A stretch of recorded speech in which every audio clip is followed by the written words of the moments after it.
పెద్దగా స్టోరీ ఏమీ లేదు, పెద్దగా ఇంపార్టెన్స్ కూడా లేదు. Coming to second century AD, అంటే ఏడి నుంచి స్టార్ట్ అవుతుంది. ఈడ మనకు కరికాల చోళ అనుకోనమ్మా, కరికాల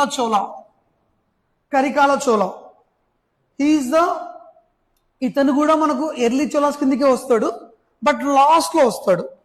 అంటే ఇతను ఎర్లీ చోళాస్ ఫస్ట్ లో వస్తే ఎర్లీ చోళాస్ లాస్ట్ వస్తాడు. ఓకేనా?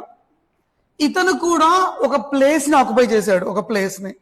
ఈ ప్లేస్ ని తను క్యాపిటల్ గా డిక్లేర్ చేసేసాడు, క్యాపిటల్ గా. ఏంటి ఆ ప్లేస్?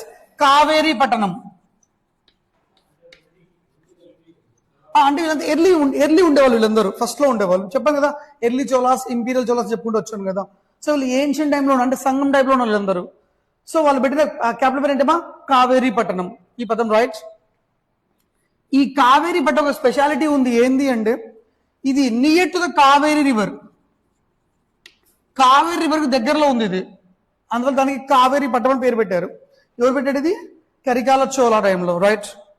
ఇక్కడ కొంచెం మాడుకోవచ్చు. ఇంకా కరికాల చోళ ఈ కావేరీ పట్టణాన్ని అక్వైర్ చేయడానికి ఏం చేశాడు?